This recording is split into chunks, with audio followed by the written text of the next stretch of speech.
ഒരു വീട്ടിൽ വെച്ച് ഒരു പെണ്ണ് ദിനനിത്യ ഖുർആൻ പാരായണം ചെയ്യുന്നവളായിരുന്നു. ഈ പാരായണം ചെയ്യുന്നതിന് തന്റെ മാതാവ് വാതിലിന്റെ മറവിലിരുന്നു കൊണ്ട് കേൾക്കുകയുണ്ടായിരുന്നു. അങ്ങനെ ഒരു ദിവസം ആ പെണ്ണ് മരണപ്പെടുകയാണ്. അങ്ങനെ മരിച്ചതിന്റെ പിറ്റേ ദിവസം തന്നെ ഈ മാതാവ് ആ രാത്രി സമയമാകുമ്പോഴത്തേക്ക് ആ പെണ്ണ് ഇരുന്ന് ഖുർആൻ ഓതിക്കൊണ്ടിരുന്ന മുറിയിൽ നിന്ന് കരച്ചിലിന്റെ ശബ്ദം കേൾക്കുകയാണ്. ഈ ഉമ്മ വന്ന് ആ വാതിൽ തുറന്നു നോക്കുമ്പോൾ ആൾക്കാരൊന്നും കാണുന്നില്ല. അങ്ങനെ ഈ ഒരു കരച്ചിൽ ഇങ്ങനെ തുടർന്നുകൊണ്ടിരിക്കുമ്പോൾ ഒരു ദിവസം ഈ ഉമ്മ ആ നാട്ടിലെ ഇമാമിന്റെ അടുത്ത് പോയിക്കൊണ്ട് കാര്യം അവതരിപ്പിക്കുകയാണ്. അങ്ങനെ ആ ഇമാം വീട്ടിലേക്ക് വന്നൊന്ന് പരിശോധിച്ച് നോക്കണമല്ലോ എന്ന്. അങ്ങനെ ആ വീട്ടിലേക്ക് വന്നുകൊണ്ട് ആ ഇമാമിന് ആ കരച്ചിൽ കേൾക്കുകയാണ്. ഇത് കേട്ടപ്പോ ഇമാം കരയാൻ തുടങ്ങിയെന്നാണ്.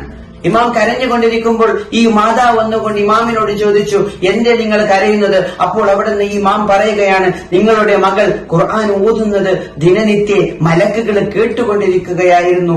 ഇപ്പോൾ ആ ഖുർആൻ കേൾക്കാത്തതിന്റെ പേരിൽ അവിടെ നിന്ന് മലക്കുകൾ കരയുകയാണ്. ആ നിങ്ങൾ കേൾക്കുന്ന കരച്ചില് മാലാഖന്മാരുടെ കരച്ചിലാണ്. മുഅ്മിനീങ്ങളെ, നാം ഈമാനുള്ളവരാണെങ്കിൽ ഖുർആനുമായുള്ള നമ്മുടെ ബന്ധം ഒരിക്കലും മുറിച്ചു കളയരുത്. കാരണം നാം ഖുർആനിനോട് നല്ല ബന്ധമുള്ളവരാണെങ്കിൽ നാളെ ആഖിറത്തിൽ നമ്മളെ കൈപിടിച്ച് രക്ഷപ്പെടുത്താൻ വേണ്ടി ഖുർആൻ വരുമെന്നുള്ളത് ഹദീസിൽ കാണാം. അതുകൊണ്ട് നാം ഒക്കെ ദിനനിത്യ ഖുർആൻ പാരായണം ചെയ്യുന്നവരാകണം. അള്ളാഹു അനുഗ്രഹിക്കട്ടെ. ആമീൻ.